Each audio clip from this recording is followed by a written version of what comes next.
ప్రభువా, మరి కొద్ది నిమిషాల వాక్యాన్ని ధ్యానిస్తూ ఉండగా సమయోచితమైన మీ జ్ఞానం ఇచ్చి నడిపించండి. సంఘంలో బలహీనులైన బిడ్డలు ఉన్నారు, బలపరచండి. అలాగే 10th క్లాస్ రిజల్ట్స్ కోసం జరగని ఉన్న ఎన్నికల గురించి ప్రార్థన చేస్తూ ఉన్నాం. ఎలాంటి తొందరలు అవాంతరాలు చోటు చేసుకోకుండా సామరస్యంగా మా రాష్ట్రంలో జరగని ఉన్న ఎన్నికలు మీ నామ మహిమార్థమే జరిగించండి. మీ చిత్తాన్ని సిద్ధింపచేయండి. యేసు నామములు ఈ ప్రార్థన అడిగి వేడుకుంటున్నాము తండ్రి, ఆమేన్. క్రీస్తునందు ప్రియులారా, చేరవచ్చిన మీ అందరికీ మన రక్షకుడు ప్రభు అయిన యేసుక్రీస్తు ద్వారా నా హృదయమార వందనాలు, శుభాలు తెలియజేస్తూ ఉన్నాను. వాక్యాన్ని నేర్చుకుందాం. మత్తయి సువార్త 20వ అధ్యాయం 28వ వచనం చదువుకుందామండి. మత్తయి సువార్త 20వ అధ్యాయము 28వ వచనం. అలాగే మనుష్య కుమారుడు పరిచారము చేయించుకొనుటకు రాలేదు కానీ పరిచారము చేయుటకును అనేకులకు ప్రతిగా విమోచన క్రయధనముగా తన ప్రాణమునిచ్చుటకు వచ్చెనని చెప్పెను. మార్కు సువార్త 10వ అధ్యాయము 45వ వచనం.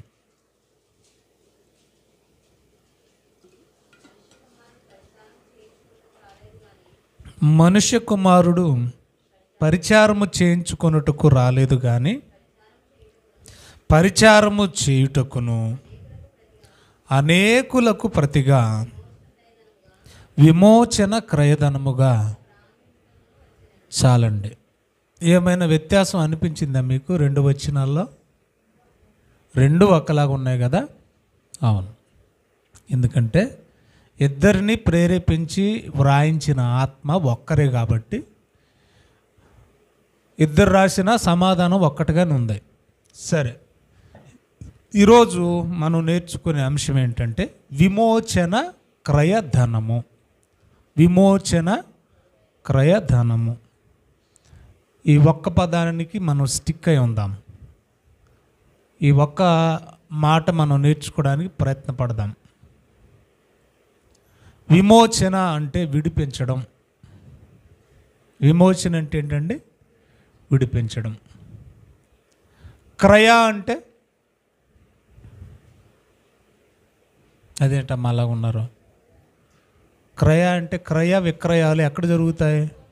సంతల్లో, వ్యాపారాల్లో, బిజినెస్లో ఏముంటాయి? క్రయ విక్రయం. క్రయం అంటే ఏంటి? కొనటం. విక్రయం అంటే ఏంటి? అమ్మడం. అంతేనా? అదేంటమ్మా అలాగ ఉన్నారు? క్రయం అంటే ఏంటి? కొనడం. విక్రయించడం అంటే అమ్మడం. అయిపోయింది. తర్వాత పదం ఏంటి? ధనం. ధనం అంటే ఏంటి?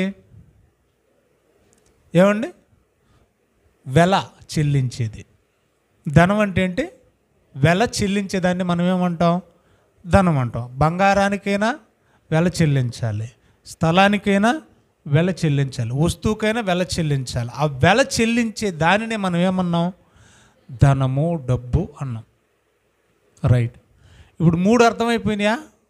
విమోచన అంటే ఏంటి? రెండోది క్రయం అంటే ఏంటి? ఏమ్మా, కన్ఫ్యూజ్ అవ్వకండి. విక్రయం అంటే అమ్మడం, క్రయం అంటే ఏంటి? కొనడం. ధనం అంటే ఏంటి? ఏదైనా వస్తువుకు వెల చెల్లించేదాన్ని ఏమంటాం?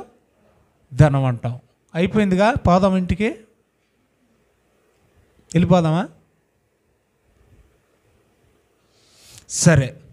క్రయ విక్రయాలు అనేవి ఎక్కడ జరుగుతాయంటే అంగడిలో జరుగుతాయి, మార్కెట్లో జరుగుతాయి, సంతలో జరుగుతాయి, బిజినెస్ సెంటర్స్ ఉంటాయి చూసారా, వ్యాపార కేంద్రాలు.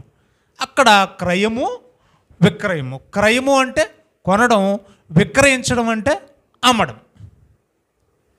యేసు ప్రభు ఈ లోకానికి ఎందుకు వచ్చాడని చెప్తున్నాడంటే ఏదో కొనడానికి వచ్చాడంట. అదేనా వచ్చిన భావం? యేసు ప్రభు ఈ లోకానికి ఎందుకు వచ్చాడంటే శరీరాన్ని ధరించుకొని ఎవడు కొనలేనిది, ఎవడు పెట్టుబడి పెట్టలేనిది. ఇప్పుడు ఒకటి గమనించాలి మీరు, ఈ లోకంలో ఎవడు పెట్టుబడి పెట్టేవాడు లేకపోబట్టే కదా ఆ లోకం నుంచి ఆయన వచ్చాడు. ఈ లోకంలో ఎవడు కొనే శక్తిమంతుడు లేడు కనుకనే యేసు ప్రభు ఈ లోకానికి రావాల్సి వచ్చింది.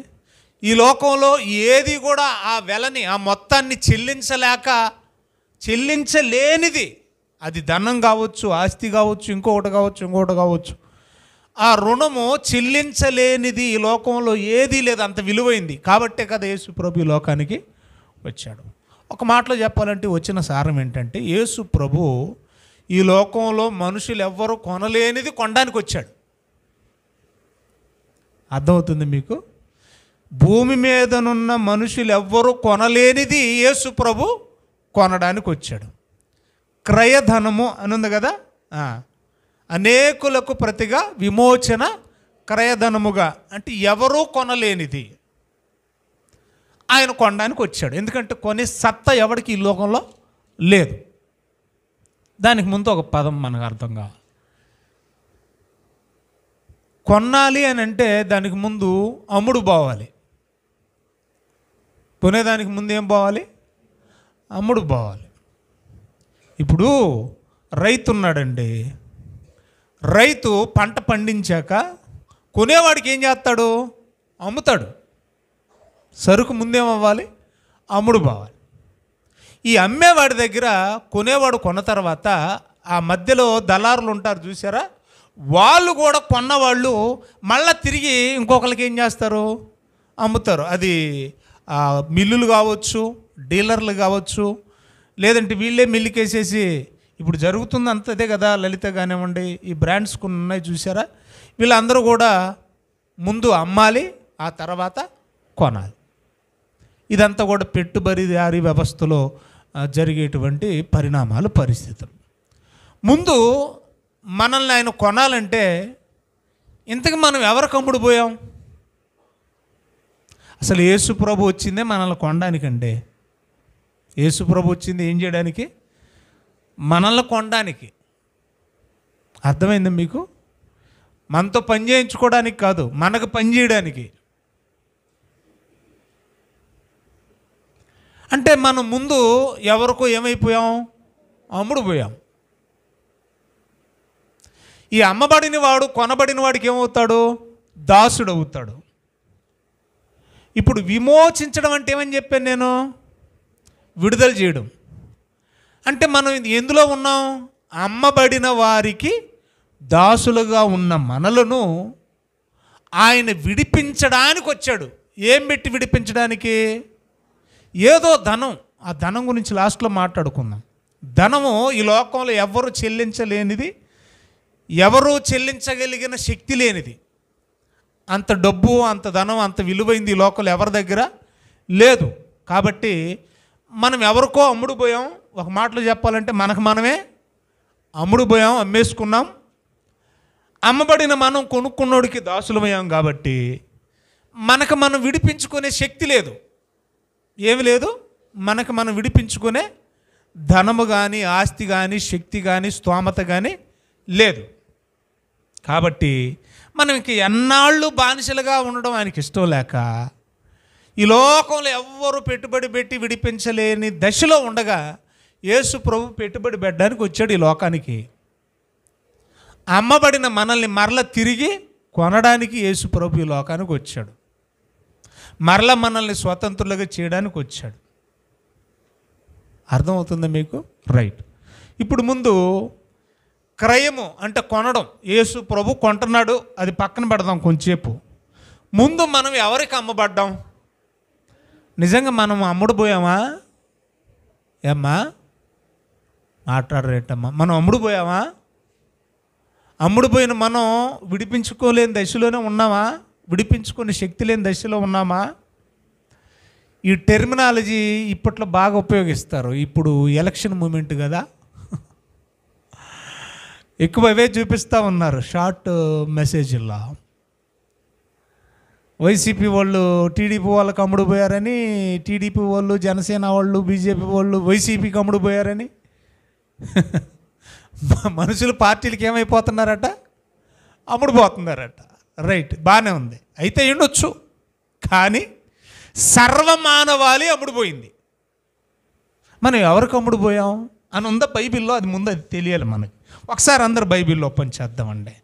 7వ అధ్యాయము రోమిలకు రాసిన పత్రిక, రోమిలకు రాసిన పత్రిక 7వ అధ్యాయము 14వ వచనం చదువుదామండి. 7వ అధ్యాయం 14వ వచనం. అమ్మ చదివేవాళ్ళు ఒకరు మైక్ తీసుకుంటే అది రికార్డ్ అవుద్ది కదా ఏమా? సరే చదవండి. ధర్మశాస్త్రము ఆత్మ సంబంధమైనదని ఎరుగుదుము, అయితే నేను పాపమునకు అమ్మబడి శరీర సంబంధినై ఉన్నాను. ఈ మాట అంటుంది ఎవరు? పౌలు గారు. పౌలు గారు దేనికి అమ్మబడ్డాడంట? అమ్మ మాట్లాడండి అమ్మా. అంటే పాపం మనల్ని ఏం చేసింది? కొనేసింది. మనం దేవుడికి దేనికి అమ్ముడుపోయాం? మనం పాపానికి. అంటే పాపం మనల్ని ఏం చేసింది? కొనేసింది. ఇంతకీ పాపానికి మూలం ఎవరు? పాపానికి మూలం ఎవరు? ఏమండి? అపవాది కాదా? అలాగున్నారేటమ్మా. పాపానికి మూలం అపవాది కదా? అపవాది కదా? రైట్. అంటే టోటల్గా మనల్ని కొన్నది ఎవరు? అపవాది. అంటే మనం అందరం కూడా అపవాది చేతిలో ఉన్న అస్త్రం పాపం అయితే ఆ అస్త్రానికి, ఆ ఆయుధానికి బలైపోయిన వాళ్ళమే, అమ్ముడుపోయిన వాళ్ళమే. కానీ చిత్రంగా ఉంటుందండి ఈ సబ్జెక్ట్. మీరు ఆలోచించండి. నేను చాలాసార్లు చదివానండి. మత్తయి సువార్త 20వ అధ్యాయం 28వ వచనం, మార్కు సువార్త 10:45, యేసుప్రభు ఈ లోకానికి వచ్చాడు విమోచన క్రయధనముగా, పరిచారం చేయించుకోవడానికి కాదు, చేయడానికి వచ్చాడు, అనేకులకు ప్రతిగా విమోచన క్రయధనముగా మనల్ని విడిపించడానికి వచ్చాడు అని చాలాసార్లు మనం చదువుకుని ఉంటాం. మనకు తెలిసిందే అయి ఉండొచ్చు. కానీ ఈ కోణంలో మీరు ఆలోచించండి. మనల్ని కొనాలంటే ఇంతకు మనం ఎవరికి అమ్ముడుపోయాం అని అంటే బైబిల్ చెప్తుంది పాపానికి అమ్ముడుపోయాం. కేవలం పౌలు ఒక్కడే అమ్ముడుపోయాడా పాపానికి? 3వ అధ్యాయం ఇదే రోమిలకు రాసిన పత్రిక 23వ వచనం. ఆదాము మొదలుకొని అందరూ పాపానికి అమ్ముడుపోయారు. అందరేనుందా? కొందరనుందా? యేసు తప్ప అందరూ దేనికి అమ్ముడుపోయిన వాళ్ళు? అందరం అమ్ముడుపోయిన వాళ్ళమే. ఉందా బైబిల్లో? అంటే పాపానికి మన, తన, పర, ప్రాంత, దేశ, రంగు, జాతి భేదము లేదు. అందుకని అక్కడ ఏ భేదము లేదు అన్నాడు. పాపానికి ఏమి లేదట? భేదం. వీడు చిన్నోడరా, ఆడు పెద్దోడరా, ఈవిడ ముసలిదరా, ఈడు కుర్రోడరా, ఇలాంటి భేదం ఏమి ఉండదట దానికి. పాపానికి పక్షపాతమే లేదు, పాపానికి జాలి ఉండదు, పాపానికి దయ ఉండదు, పాపానికి కనికరం ఉండదు. అది అందరినీ కొనేస్తుంది, ఎవరిని విడిచిపెట్టదు. అది అందరూ దానికి అమ్ముడుపోయిన వాళ్ళే. కానీ చిత్రం ఏంటంటే, పోని పెద్ద రేటుకి అమ్ముడుపోయినా పర్వాలేదండి. మనలో మన మాట అంటే నేను లోక సంబంధంగా మాట్లాడుతున్నానండి. మీకు ఏదైనా ఎంత కమ్మారండి అంటే 1,50,000 అండి. అయ్యి బాబు అంత రేటు చేస్తుందా అని అంటే, మరి దాని పొదుగేటి, అది ఇచ్చే పాలేటి అంటూ ఉంటాం మనం. అంటే జనరల్గా అంత రేటుకి అమ్ముడుపోదు, కానీ అంత రేటుకి అమ్ముడుపోయిందంటే గొప్ప గొప్ప కదా? రైట్. కానీ మన గురించి మనం ఆలోచిస్తే మన విలువ, మన రేటు చాలా సిల్లీగా ఉంటుంది, చిల్లరగా ఉంటుందండి. మనం అమ్ముడుపోయిన గేదెకున్న రేటు కూడా లేదు మనకి. నిజమండి. నేను మళ్ళీ మరొక మాట చెప్పనా? కోడిపుంజులు ఈ సంక్రాంతి అప్పుడు కోడిపుంజు పందాల కోసం అమ్ముతూ ఉంటారు చూసారా? ఒక్కో పుంజు 5,000, 10,000, 15,000 కూడా అమ్ముడుపోయినాయి. కనీసం కొంపలో పెంచే నాటు కోడిపుంజుకున్న రేటు కూడా లేదు మనకి. మన రేట్ అండి. గుడ్డు పెట్టి కోడుకున్న రేటు కూడా లేదండి మన రేటు. లీటర్ పాలకున్న రేటు కూడా లేదండి మన రేటు. మీరే చూద్దరు కానీ బైబిల్లో. నేను చెప్తాను, కంగారు పడకండి. అంటే మనల్ని మనం ఎంత చిల్లీగా మేసుకున్నామో ఒకసారి ఆలోచించండి. వాస్తవానికి మన రేటు లోకపరంగా ఆలోచించిన కన్ను లక్షల్లో ఉంటుంది, కిడ్నీ లక్షల్లో ఉంటుంది, గుండె లక్షల్లో ఉంటుంది. కానీ ఇంత విలువైందని మనకు తెలిసినా మనం ఎంత చిల్లీగా అమ్ముడుపోయామంటే ఆదాం దగ్గరికి వెళ్ళి ఒకసారి ఆలోచించాం. మనం ఎలాగ అమ్ముడుపోయాం, ఎంతెంతకు అమ్ముడుపోయాం అనేది మనకు తెలియాలి. ఇంత తక్కువ కమ్ముడుపోయిన మనల్ని ఎంత పెట్టుబడి పెట్టుకోవడానికి యేసుప్రభు ఈ లోకానికి వచ్చాడో మనకు తెలియాలి. అంటే మన అమ్మకం ఏమంత చిల్లిగా జరిగిపోయింది, పెట్టుబడి ఏమో చాలా పెద్ద పెట్టుబడి పెట్టాల్సిన పరిస్థితి ఏర్పడింది. ఎందుకంటే అంత గొప్ప పెట్టుబడిదారి ఈ భూలోకంలో అంబానీ లాంటి వాళ్ళు పనిచేయలే. అలాంటి వారి పెట్టుబడి ఈ లోకంలో పనిచేయలే. అంటే మన అమ్మకం ఇంత తక్కువగా జరిగితే పెట్టుబడి అంత ఎందుకు పెట్టాల్సి వచ్చింది? అసలు మనం ఎంతకెంత అమ్ముడుపోయామో తెలుసా? పండుగ అమ్ముడుపోయారండి. ఏమండి, 3వ అధ్యాయం ఆదికాండంలో మొదటి దంపతులు దేనికి అమ్ముడుపోయారు? ఇటు పండుగ అమ్మేసుకున్నావు నిన్ను నువ్వా? నేనేం పెద్ద పెద్ద రెఫరెన్సులు చెప్పట్లేదు, పెద్ద పెద్ద ఫిలాసఫీ థియాలజీ ఏం చెప్పట్లేదండి మీకు. అవాదాములు ఎంత కమ్ముడిపోయారు చెప్పండి. ఏంటి నీ విలువ? పండు విలువ ఏ సింగిల్ పండా? నీ విలువ పండా ఎంత ఉంటుంది? మామూలుగా మాట్లాడుకుందాం. ఒక యాపిల్ పండు ఈ కాలాన్ని బట్టి మనం ఆలోచిస్తే 10 రూపాయలు ఇస్తే యాపిల్ పండు వస్తుంది. పండు కమ్ముడుపోయాడు, పాపానికి అమ్మేసుకున్నాడు. అలా వరుసగా మీరు వస్తే ఆ తర్వాత చిక్కుడు కాయ కమ్ముడుపోయాడు. మనం ఎంత చిల్లిగా మనల్ని మనం అమ్మేసుకుంటున్నాం చూడండి. హెబ్రీయులకు రాసిన పత్రిక 12వ అధ్యాయంలో దాని రెఫరెన్స్ చెప్తలేదు, ఎందుకంటే నేను ఆదికాండం మీకు బాగా తెలుసు కాబట్టి సింపుల్గా చెప్పేశాను అంతే. హెబ్రీయులకు రాసిన పత్రిక.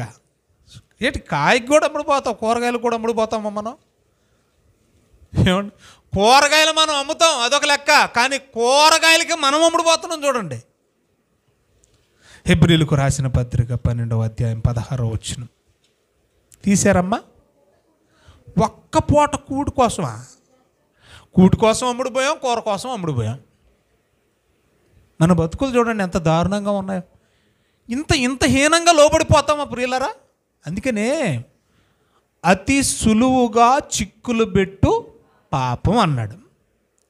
అంటే పాపానికి ఉన్న కెపాసిటీ ఏంటంటే నువ్వెంత మొనగాడివైనా, ఎంత నిష్ట కలిగిన వాడవైనా, ఏమండి, మనం ఎంత నియమం కలిగి నీతిగా యథార్థంగా స్థితి కలిగి బ్రతుకుతున్నా, ఎలాంటి వాడినైనా సరే నిశ్చలంగా బ్రతుకుతున్నా టక్కుమని లోపరుచుకుంటుందంట. అది దానికి ఉన్న స్వభావం, అది దాని శక్తి. అది అతి సులువుగా మనం అనుకుంటాం ఈ వ్యక్తి అలాంటి పని చేయడండి అని మనం అనుకుంటాం, కానీ చాలా సులువుగా అలాంటినే లోపరుచుకుంటుంది. అది పాపానికి ఉన్న సామర్థ్యం. అది నిన్ను ఎంత సిల్లిగా కొనేస్తా. పండు కోసం కొనేసింది నన్ను, కూటి కోసం కొనేసింది నిన్ను, కూర కోసం కూడా కొనేసింది నిన్ను.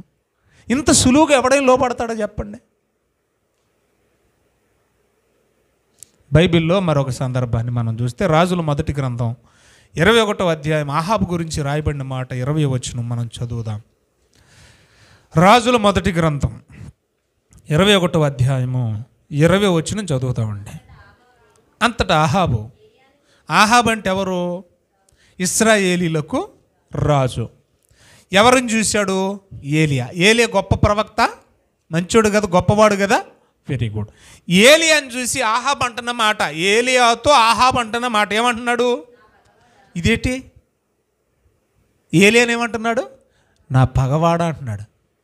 ఎలాగొచ్చిందండి పగ? ఈయన సొమ్మేమన్నా తిన్నాడా? ఈయనకేమైనా అన్యాయం చేశాడా? పోనీ వీళ్ళ ఇంట్లో ఎవరినన్నా కొట్టి చంపేశాడు ఏలియా? ఏం చేశాడు? ఏం అన్యాయం చేశాడు? ఏం మోసం చేశాడు? పగ ఎందుకు వచ్చిందండి? సింపుల్ అండి, చాలా సింపుల్ అండి. ఈరోజు సేవకుల మీద పగబెట్టుకునే విశ్వాసులు కూడా ఉంటారు. ఎందుకంటే మంచి చెబితే నచ్చదు, గద్దింపు మాటలు నచ్చవు, హెచ్చరిక మాటలు నచ్చవు. ఆముదం వేసి తోమేవాడైతేనే బాగుంటుంది, నున్నగా సమ్మగా. మరి నాకు అలా తోమడం రాదు, నాకు అలా నేర్పలేదు బైబిల్.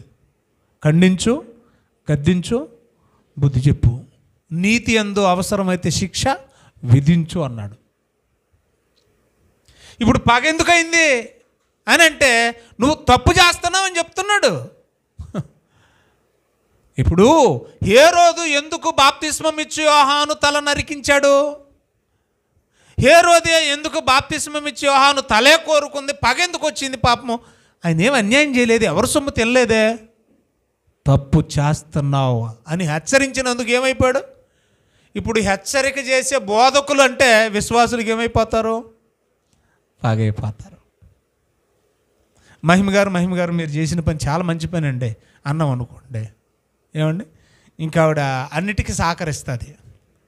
మీరు ఏమన్నా అనుకోండి కానివ్వండి, మీరు దేవుడు నచ్చడండి, మీరు చేసిన పని బాగోలేదండి అన్నారు అనుకోండి, ఆ తర్వాత నుంచి దేంట్లో సహకరించకపోగా వందనాలండి అని అన్నాం అనుకో, వందనాలండి. ఇంతకుముందు అన్నిట్లో బాగా సహకరిస్తున్నారు, ఆవిడ గురించి అనౌన్స్మెంట్లు వెళ్తున్నాయి అనుకోండి, పాస్టర్ గారు వందనాలండి అంట. ఇప్పుడు హెచ్చరించాం కదా, వందనాలు చెప్పడానికి కూడా మనసు ఇష్టంగా ఉండదు, సంతోషంగా చెప్పలేరు. ఎందుకంటే ఇదిగో సేవకుడిని చూసి ఏమంటున్నాడు? నా పగవాడా అంటున్నాడు. ఒరే దౌర్భాగ్యుడా, సమాచారం దేవుని యొద్ద నుండి తీసుకొచ్చి నీకు చెప్పాల్సింది ఆ మధ్యవర్తే. రాజుకు దేవునికి సమాచారాన్ని అందించేవాళ్ళు ఎవరు? దేవుని నుంచి తీసుకొచ్చి రాజుకి చెప్పాలంటే ఎవరు చెప్పాలి? ఏలియానే కదా, ప్రవక్తే కదా. ఆ ప్రవక్త పగోడైతే వీడికి సమాచారం ఎలాగొస్తుంది చెప్పండి? వర్షం పడాలి అని చెప్పాలన్న ఆయనే చెప్పాలి, పడదని చెప్పాలన్న ఆయనే చెప్పాలి, శత్రువుల చేతికి మిమ్మల్ని అప్పగించబోతున్నాడు దేవుడని ఆయనే చెప్పాలి. అలాంటి వాడిని పగోడిగా చేసుకుంటే వాళ్ళ బ్రతికేమైపోద్దండి. ఎందుకు పగోడయ్యాడంటే ఒకటే మాట చెప్పాడంట, అమ్మ కొంగుచాటున తిరిగేవాడిని అబ్బాయి గారు అని చెప్పి దాని మీద ఒక సినిమా తీశారు. మరి పెళ్ళాం కొంగుచాటున తిరిగేవాడిని ఏమనాలి? పగోడు ఎందుకు అయ్యాడంటే ఏలియా, నీవు స్వతంత్రంగా నిర్ణయాలు తీసుకునే సత్తలేని శాతగనుడి నువ్వు. ఎందుకు అయ్యాడో పగోడు చెప్తున్నాడు. నీ పెళ్ళాన్ని చెప్పిన మాటే నువ్వు వింటావు, దేవుడు చెప్పింది వినవు. పెళ్ళాన్ని చెప్పిన మాట వినడం తప్పు కాదండి, ఆమె తీసుకున్న నిర్ణయం తప్పు అయితే దానికి వంత పలకడం, ఏకీభవించడం పెద్ద తప్పు. నిర్దోషి అయిన నాబోతు రక్తాన్ని కళ్ళారా చూసిన ఫ్యామిలీ అది. దానికి బీజి వేసింది ఎవరో తెలుసా? యెజెబెలు. దాన్ని కార్యాచరణలోకి తీసుకొచ్చింది ఎవరో తెలుసా? ఆహాబు. ఏసేమని ఆర్డర్ ఇచ్చింది ఆవిడ, ఏసేసింది రాజు. ఎందుకంటే అధికారంలో ఉన్నాడు కదా. ఇలా ఎన్ని చెప్పమంటారు చెప్పండి? దేవుని సేవకులను ఓచుకోత కోయాలి అని బీజి వేసింది ఎవరో తెలుసా? యెజెబెలు. దానికి పర్మిషన్ ఇచ్చింది రాజు. ఇప్పుడు ఇక్కడ ఏమంటున్నాడు చూడండి, ఎందుకు ఈ మాట చెప్తున్నాడో తెలుసా? నా పగవాడా అనగానే ఎందుకు పగోడయ్యాడో అనేది ఏలీ చెప్తున్నాడు. ఇన్ఫర్మేషన్ చదవాలి, కంటిన్యూ చేయాలి. రాజుల మొదటి గ్రంథం అందరూ చూద్దామండి. రాజుల మొదటి గ్రంథం 21వ అధ్యాయం 20 మళ్ళీ చదువుమా. అంతటా ఆహాబు ఏలియాతో అంటున్నాడు, పగవాడా, నా పగవాడా అంటున్నాడా? నీ చేతిలో నేను చిక్కుకున్నానా? ఏటి నీకు దొరికిపోతానా నేను? నా పగవాడా, నీకే నేను దొరికిపోతానా? అది అంత సాధ్యమా అని అంటే, ఎన్నిసార్లు దొరకలేదు ఆహాబా నువ్వు? ఎన్నిసార్లు దొరకలేదు నువ్వు? ఎప్పటికీ దొరికే ఉంటావు. ఎందుకంటే ఎందుకు పగోడయ్యాడు అక్కడ చెప్తున్నాడు. కంటిన్యూ చేయండి దయచేసి. ఏమంటున్నాడు? యెహోవా దృష్టికి కీడు చేయుటకు, నా దృష్టికి కాదు నాయన, నేను హెచ్చరించినందుకు నన్ను పగోడు అంటున్నావు. పగోడు అయింది నాకు కాదు, నువ్వు పగోడు అయింది ఎవరికో తెలుసా? సాక్షాత్తు దేవుడికి. నేను నీకు పగోడినైనా పర్వాలేదు, నన్ను పగోడిగా నువ్వు ఎంచి తెంచావు, నిన్ను నేను పగోడికి ఎంచలేదు. కానీ ఇక్కడ విషయం ఏంటంటే నువ్వు దేవునికి పగోడు అయిపోతున్నావు, అది చూసుకుంటలేదు నువ్వు. ఏంటంటే నేను దేవునికి పగోడు అయిపోతున్నానా అని అంటే, అవునయ్యా అవును. ఎందుకు దేవుడికి పగోడు అయిపోతున్నామంటే, దేవుని దృష్టికి కీడు చేయుటకు నిన్ను నీవే అమ్ముకుంటున్నావు. నిన్ను నమ్ముకొని దేవుడు ఇశ్రాయేలీల మీద రాజుగా పెడితే నువ్వేం చేస్తున్నావు? నిన్ను నీవే అమ్మేసుకుంటున్నావు. ఇంతకీడు దేనికి అమ్ముడు పోయాడండి? అవ్వాదాములు పండుగ అమ్ముడు పోయారు. ఏమండి, ఏశావు కూటికి కొరకు అమ్ముడు పోయాడు. చిల్లీగా లేదా? చాలా చిల్లీగా ఉంది కదా. ఇంత విలువైన జీవితాన్ని ఎంత సులువుగా మనం అమ్మేసుకుంటున్నామండి బాబు. ఇక్కడ చూడబోతే ఆహాబు కూడా కీడు చేయడానికి అమ్ముడుపోయాడంట. కీడు చేయడానికి, యెహోవా దృష్టికి ఏం చేయడానికి? కీడు చేయడానికి అమ్ముడుపోయాడంట.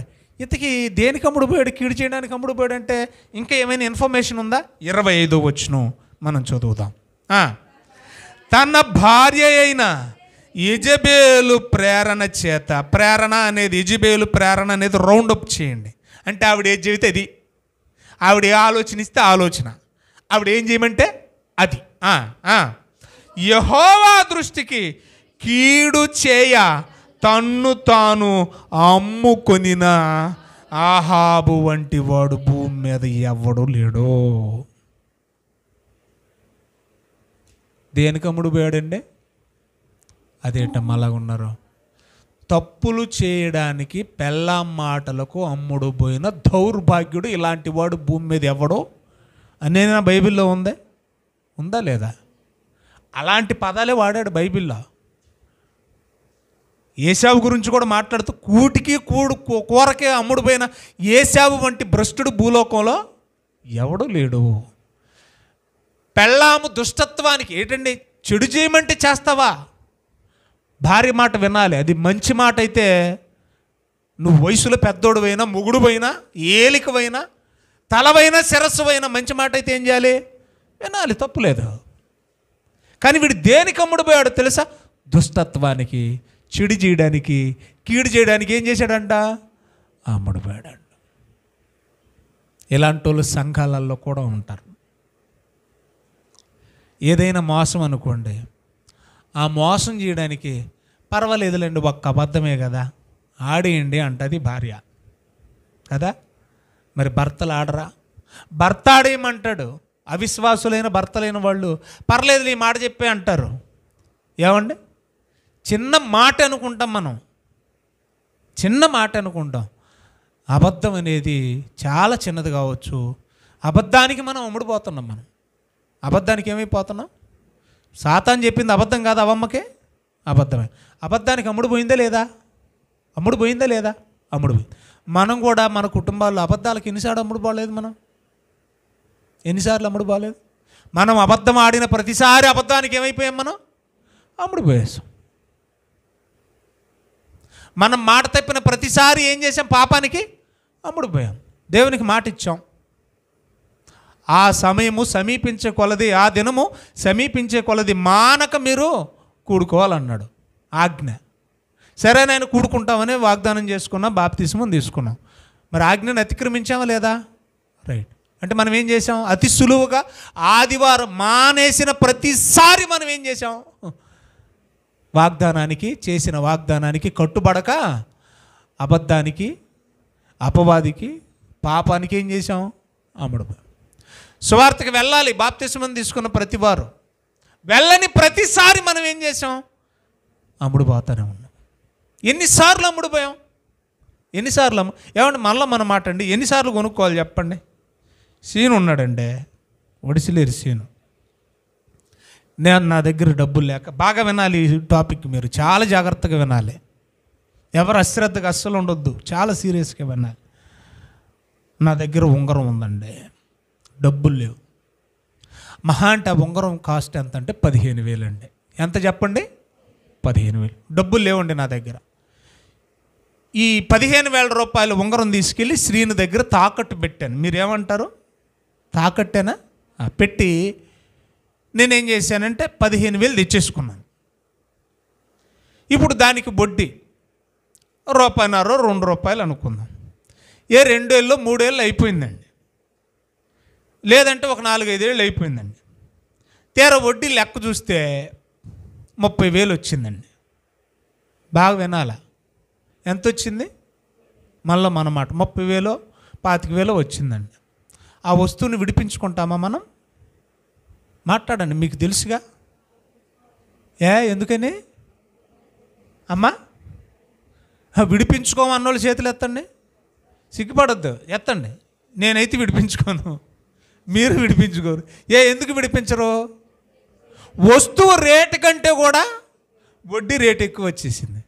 కాబట్టి నా బంగారం వద్దు, ఏమొద్దండి, ఇంకంతటితో చక్క పెట్టండి, వడ్డీ కూడా ఇవ్వలేనని ఏదో నచ్చ చెప్పుకొని వదిలేసుకుంటాను నేను.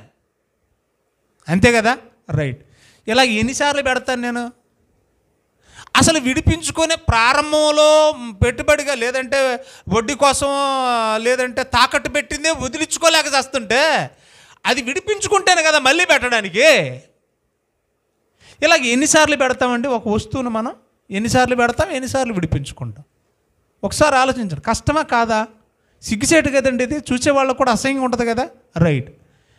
మరి మనం ఎన్నిసార్లు మనం అమ్ముడుపోతామండి? ఎన్నిసార్లు మనం అమ్ముడుపోవాలి? ఎన్నిసార్లు ఆయన కొనాలి? పోనీ వస్తువు ఆయనదైతే ఆయన తాకట్టు పెట్టాడంటే అర్థం ఉంది.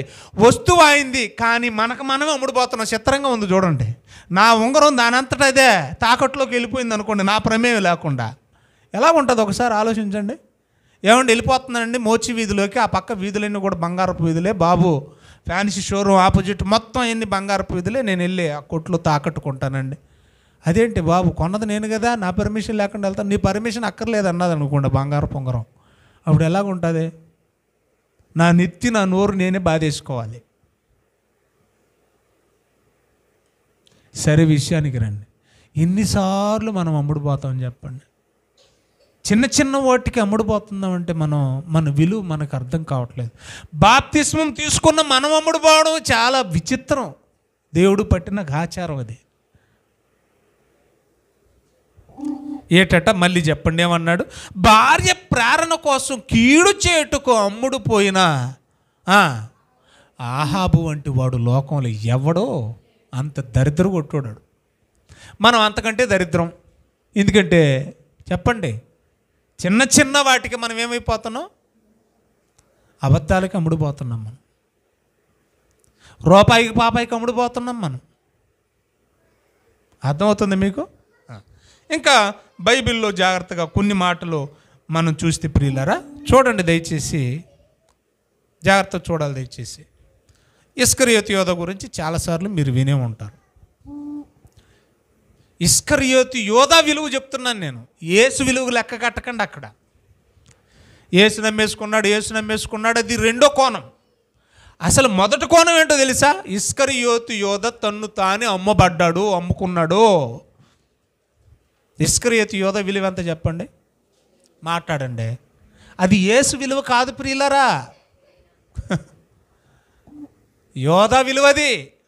యోధ విలువ ఎంత చెప్పండి? 30 రూపాయలు. మనం మామూలుగా మాట్లాడుకుందాం. ఏంటి మన విలువ 30 రూపాయలా? లీటర్ పాలు ఎంత? 80 రూపాయలా? లీటర్ పాలకున్న విలువ కూడా లేదు మనకే. అబ్బే, కివీ ఫ్రూట్ తెలుసా మీకు? 40 రూపాయలు 50 రూపాయలు ఉంటుంది. అది ఒక పండుకున్న విలువ కూడా లేదు మనకి. ఏటి 30 రూపాయలే? ఎంత చీపుగా అమ్మేసుకున్నాడండి. 30 రూపాయలకి అమ్మేసుకున్నాడట. ఇది మొదటి నుంచి ఉందలేండి, నిర్గమాకాండం. ఒకసారి రండి దయచేసి అమ్మా, బైబిల్ తెద్దాం. నిర్గమాకాండం అందరు బైబిల్లో పంచేద్దాం. 21వ అధ్యాయం తీసారా? నేను ఇంకా ఈ మాటతో ముగిస్తాను, వచ్చే వారం మాట్లాడతాను.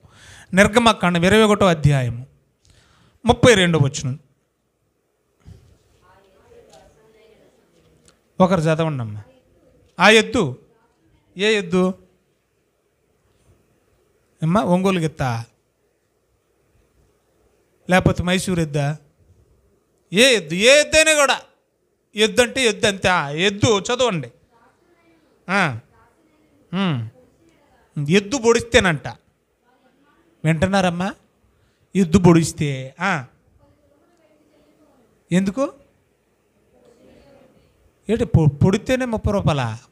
అంటే మామూలుగా మన భాషలో మాట్లాడుతున్నాం. 30 తులాలు వెండి అంటే అది వేరే కాస్ట్లు అండి, మామూలుగా మాట్లాడుతున్నాను. ఇప్పుడు ఎద్దు పొడిస్తే ఏమైతే ఆ యజమానుడు 30 రూపాయలు ఇచ్చేయాలి? చస్తే. వినాలి. శేఖర్ అన్న వాళ్ళు ఎద్దు ఉందండి, నన్ను పొడిచిందండి, నేను చచ్చిపోయా. ఇప్పుడు నేను చచ్చిపోయినందుకు యజమానుడైన శేఖర్ అన్న మా ఆవిడికి డబ్బులు ఇవ్వాలి. ఎంత ఇవ్వాలి? 30 రూపాయలు. అంటే నా ప్రాణం ఖరీదు ఎంత అమ్మా? చచ్చిపోతాను లేదు కదండి అనకండి, పైనుంచి చదవండి, మీకు అర్థమవుతుంది. నేను చదువుతాను వినండి. 28వ వచనం 29 నుంచి నేను చదువుతాను చూడండి. ఆ ఎద్దు ఏమండి 28 నుంచి, ఎద్దు పురుషున్నైనను స్త్రీనైనను చావ పొడిచిన ఎడలా. ఎద్దు పొడిస్తే చచ్చిపోయాం. బాగా వినాలి. ఎద్దు పొడితే ఏమైపోయాం మనం? చచ్చిపోయాం. చచ్చిపోతే ఆ చంపిన ఎద్దుని ఏం చేయాలంట? రాళ్ళతో కూడా చంపేయాలంట. ఎద్దు మనిషిని చంపితే ఆ ఎద్దుని ఏం చేయాలంట? సాగుడి చంపేయాలంట రాళ్ళతో కొట్టి. అలాగని మళ్ళీ ఏమంటున్నాడంటే దాని మాంసాన్ని కూడా ఎవరు తినకూడదంట. కోసుకు తినొచ్చులు అనుకుంటారేమో, ఇలాంటి వాళ్ళు ఉంటారని చెప్పేసి ఎవడు కూడా తినకూడదని చెప్పేశాడు. తర్వాత ఏమన్నాడు చెప్పండి చూడండి దయచేసి. ఎందుకంటే అది ఫస్ట్ టైం అయితే ఆ ఎద్దు యజమానుడు నిర్దోషి. ఎందుకంటే అది పొడిసి చంపేస్తుంది అన్న సంగతి ఆయనకు కూడా తెలియదు ఫస్ట్ టైం కాబట్టి. తర్వాత బాగా చూడాలి వాక్యం 29వ వచనం. ఆ ఎద్దు అంతకు ముందు పొడుచున్నది అని దాని యజమానునికి తెలిస్తే, ఇది పొడిచే ఎద్దే అని తెలిసి కూడా నిర్లక్ష్యంగా ఎద్దును వదిలేశాడు అనుకో. బాగా వినాలి. తెలియబడకపోతే అతను నిర్దోషి. ఇది పొడిచి ఆల్రెడీ పొడుతున్న సంగతి యజమానుడికి తెలిసి కూడా దాన్ని నిర్లక్ష్యంగా బజార్లో వదిలేసిన, ఇది పొడుస్తుంది దానికి దగ్గరికి వెళ్ళొద్దని చెప్పకపోయినా, దాన్ని భద్రం చేసుకోకపోవడం వల్ల అది పురుషున్నైనను స్త్రీనైనను చంపిన ఎడల ఆ ఎద్దును చంపాలి, ఆ ఎద్దు యజమానుని కూడా చంపాలి. ఎందుకని? అది పొడిచేది అన్న సంగతి తెలిసి కూడా చెప్పలేదు కాబట్టి. ఇలాంటి సావులు ఇప్పుడు ఉన్నాయనుకోండి, ఇప్పుడు ఏం చేయాలి మనల్ని? ఏమండి మళ్ళీ మన మాట, కుక్క గరిచినందుకు నా దగ్గరికి రండి, నన్ను గరిచింది దాన్ని చంపేశానా? ఇప్పుడు ఆ కుక్కను పెంచుకున్నోడు కూడా చంపాలంటే ఏం చేయాలి మరి? కుక్కని చంపాలి, ఆ కుక్కను పెంచుకుంటున్నోడు కూడా చంపాలంటే ఏం చేయాలి మరి? అయ్యి బాబోయ్, చాలా ప్రమాదకరంగా ఉంటుంది కదా పరిస్థితి. చదువుదామండి 30వ వచనం. వారికి పరిక్రయధనమును, ఎక్కడ కూడా క్రయధనం అన్నాడు చూడండి దయచేసా, నియమించబడిన ఎడల వానికి నియమింపబడిన అన్నిటి ప్రకారము తన ప్రాణ విమోచన అన్నాడు. ఆ ప్రాణం ఖరీదు నిమిత్తము ధనము చెల్లించాలి. ప్రాణం ఖరీదు చెప్తున్నాడు చూడండి. అది కుమారుణ్ణి పొడిచినను కుమార్తెను పొడిచినను ఈ విధి చొప్పున అతడు చేయాలి. ఏంటి ఆ విధి అంటే, ఆ యొద్దు దాసునైనా దాసినైనా పొడిచిన ఎడల వాళ్ళు చచ్చిపోతే, పొడిచిన ఎడల ఆ పొడవబడిన వాడు చచ్చిపోతే 30 తులముల వెండిని చెల్లింపవలెను. ఆ యొద్దును రాళ్ళతో కొట్టి. ఇప్పుడు మనిషి ఖరీదు ఎంత కమ్ముడు పోయాడు? ఏమ్మా ఎంత కమ్ముడు పోయాడు? మాట్లాడన్నమ్మా. 30 రూపాయలకి అమ్ముడు పోయాడు. ఇంకా అది వాడకండి. మనిషి ఎంత కమ్ముడు పోయాడు అంతే. 30 రూపాయలకి అమ్ముడు పోతున్నాం మనం. 10 రూపాయలకు కూడా అమ్ముడు పోతారు ఈ సీజన్లో. తెలిసి కదా మీ అందరికీ. అలా చిత్రంగా చూస్తారంటే సారాయి ప్యాకెట్ 10 రూపాయలు, దాని ఒరిజినల్ కాస్ట్ ఎంత? 10 రూపాయలు. సారాయి ప్యాకెట్ కోసం అమ్ముడు పోయేవాళ్ళు లేరా? పోతున్నారు కదా. అమ్ముడు పోతానే ఉన్నారు కదా వెనకాతలా. మనిషి అండి. నేను జనరల్గా మాట్లాడుతున్నానండి, విశ్వాసి అవిశ్వాసి గురించి మాట్లాడట్లేదని, ఈ దేశం ఆ దేశం గురించి మాట్లాడటం లేదు నేను. 10 రూపాయలకు కూడా మనిషి ఏమైపోతున్నాడు? ఇక్కడ 30 రూపాయలకు అమ్ముడు పోయాడట మనిషి. ప్రాణం ఖరీదు 30 రూపాయలంట. జకర్యా గ్రంథం ప్రవచనం చూద్దాం. 11వ అధ్యాయము 13వ వచనం. జకర్యా గ్రంథం 11వ అధ్యాయం 13వ వచనం తీసారా? చదవండి. యెహోవా ఎంత అబ్బురముగా వారు నాకు ఏర్పరిచిన, చూడాలి బాగా, క్రయధనమును ఎలా కనెక్ట్ అయి ఉంటుందో చూడాలి మీరు. ఎక్కడి నుంచి ఎక్కడికి వస్తున్నాం? నిర్గమకాండం దగ్గర నుంచి, ప్రాణం ఖరీదు 30 రూపాయల దగ్గర నుంచి వస్తున్నాం మనం. క్రయధనమును, నాకు ఏర్పరిచిన క్రయధనమును కుమ్మరికి పారవేయమని ఎక్కడో క్రయధనాన్ని పారేస్తున్నారట. నాకు ఆజ్ఞీయగా నేను 30 తులముల వెండిని తీసుకొని పారేశాను అంటున్నాడు. దీన్ని ఏమన్నాడంటే క్రయధనము అన్నాడు. ఏంటంటది? క్రయధనము అన్నాడు. ఎంతంట? మరి మనలో మనమాట 30 రూపాయలు. అంటే విమోచించడానికి, బాగా వినాలి పాయింట్, మనల్ని విమోచించడానికి వచ్చిన విమోచకునికి ఈ యోధా అనేవాడు కట్టబోయే రేట్ ఎంతంట? 30 రూపాయలంట.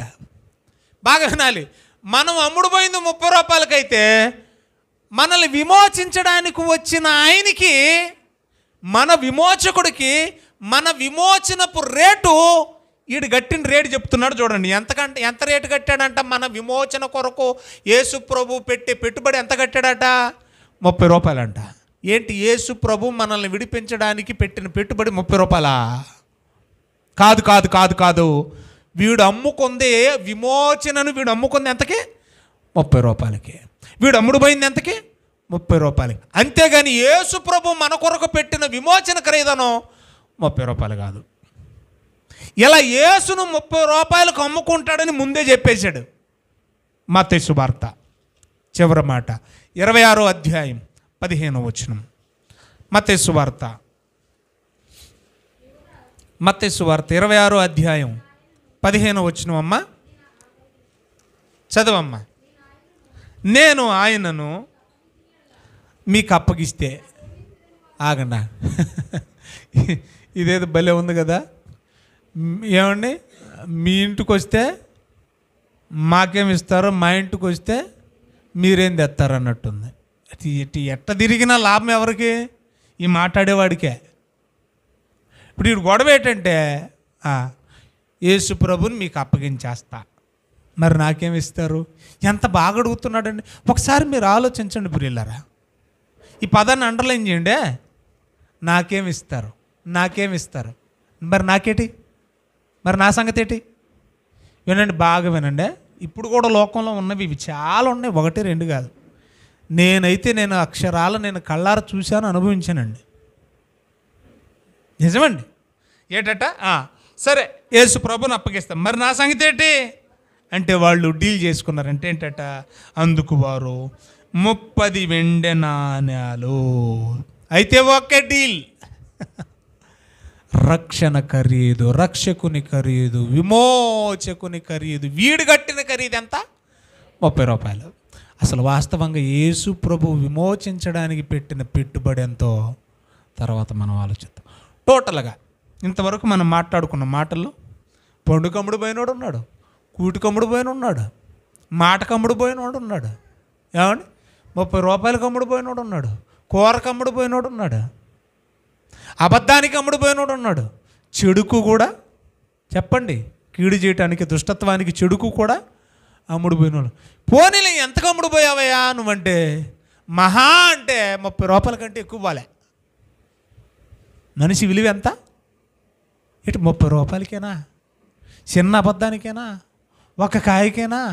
ఒక పండుకేనా? అంటే ఇదే నీ విలువ? ఇంత చిన్నదైన దానికి అమ్ముడుపోయిన మనల్ని ఆయన చిన్నదే ఇచ్చి విడిపించుకోవచ్చుగా. బాగా వినాలి, అమ్ముడుపోయింది తక్కువ రేటుకే, కానీ వడ్డీలు, చక్ర వడ్డీలు, ఇంకా బారు వడ్డీలు, భూచక్ర వడ్డీలు ఈ బాగా పెరిగిపోయినాయి. అమ్మబడిన నీవు వెంటనే విడిపించబడితే ఓకే, ఆ 30 రూపాయలతో గొడవలు పోను. కానీ అమ్మబడిన నీవు ఏం చేసాం మనం? వడ్డీలు రోజు రోజుకి ఏం చేసాం? పెంచేసాం. ఈ వడ్డీలు ఎంతవరకు పెరిగినాయి అంటే, ఈ లోకంలో ఎవడు కూడా నీకు పెట్టుబడి పెట్టి విడిపించలేని స్థితికి నిన్ను తీసుకెళ్ళిపోయాయి.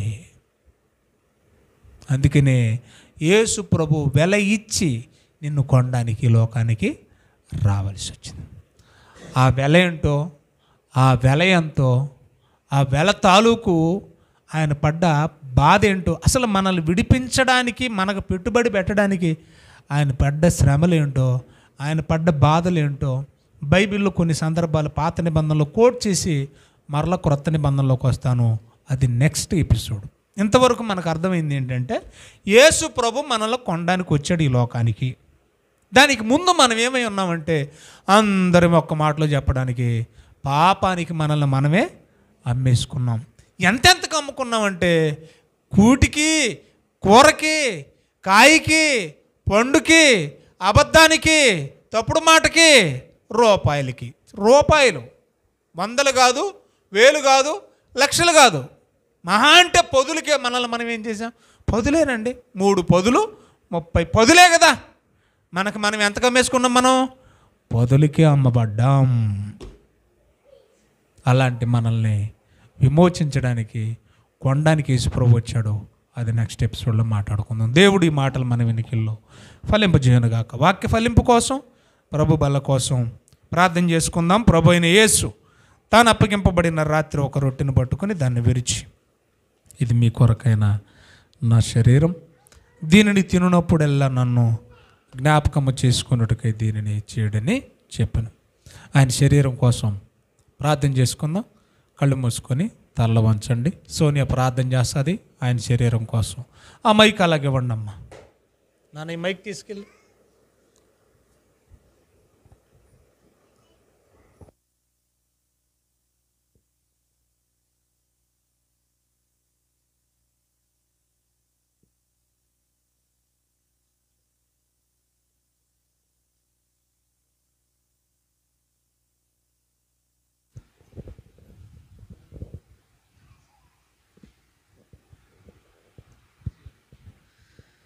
ప్రేమ గల ప్రియ పరలోకపు తండ్రి, మీకే వేలాది వందనాలు స్తోత్రాలు. మహాగణుడవు, మహోన్నతుడవు, పరిశుద్ధుడవు, నిత్య నివాసి అయిన తండ్రి, మీకే వేలాది వందనాలు చెల్లించుకుంటున్నాను దేవా. ఈ యొక్క పరిశుద్ధ దినాన నీ సన్నిధిలో చేరి నిన్ను స్తుతించుటకు, ఆరాధించుటకు ఇచ్చిన ఈ గొప్ప ధన్యతకే వందనాలు ప్రభా.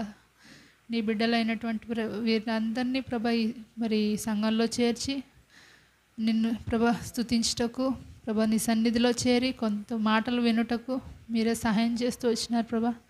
అందుని బట్టి వందనాలు స్తోత్రాలు చెల్లించుకుంటున్నాను తండ్రి. విన్న వాక్యాన్ని మా హృదయాల్లో నింపుతూరమని ప్రార్థిస్తున్నాను దేవా. అవును ప్రభా, మేమైతే ప్రభా మరి ఆ యొక్క పాపానికి, శాపానికి అమ్మబడినటువంటి వారం ప్రభా. మరి మమ్మల్ని విడిపించుటకు ప్రభా మరి ఎంతో గొప్ప క్రయదానాన్ని చెల్లించినావు ప్రభా. మరి మేమైతే ప్రభా మరి కూటికి ప్రభా, కూరకని ప్రభా మరి ఎంతో తక్కువ విలువలేని వారంగా ప్రభా అమ్మబడ్డాం ప్రభా. మరి మమ్మల్ని ప్రభా కొనడానికి ప్రభా మరి మీరు ఆ యొక్క పరలోకాన్ని విడిచిపెట్టి ఈ లోకానికి వచ్చి ప్రభా మా కొరకై ప్రభా మరి ఆ యొక్క కలవరి సిలువలో ప్రభా మరణించి సమాధి చేయబడి తిరిగి లేచినావు దేవా.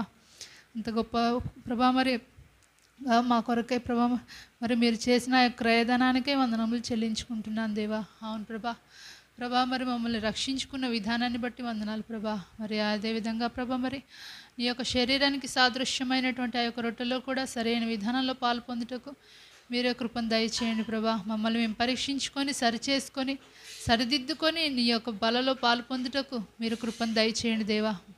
మీరే మమ్మల్ని సరిచేస్తూ ప్రభా రమ్మని ప్రార్థిస్తున్నాను దేవా. వచ్చిన ప్రతి ఒక్క బిడ్డను కూడా మీరు జ్ఞాపకం చేసుకోండి. వారి ప్రతి అవసరత అక్కర ఎరిగిన దేవుడు కాబట్టి మీరే వారి ప్రతి అవసరత అక్కర తీరుస్తూ ప్రభా చిన్న బిడ్డలు ఉంటున్నారు ప్రభా, చిన్న బిడ్డలని మీరే జ్ఞాపకం చేసుకోండి ప్రభా. మరి ఇంకా ఎగ్జామ్స్ రాసి ప్రభా రిజల్ట్ కోసం ఎదురు చూస్తున్న బిడ్డలు ఉంటున్నారు, వారిని కూడా మీరు జ్ఞాపకం చేసుకోమని ప్రార్థిస్తున్నాను దేవా. నన్ను కూడా మీ చేతులకు అప్పగించుకుంటూ ఈ నా ప్రార్థనలు ఏమైనా తప్పులుంటే క్షమించమని యేసుక్రీస్తు పరిశుద్ధ నామంలో అడిగి బ్రతిమాలు వేడుకుంటున్నాను తండ్రి. ఆమేన్.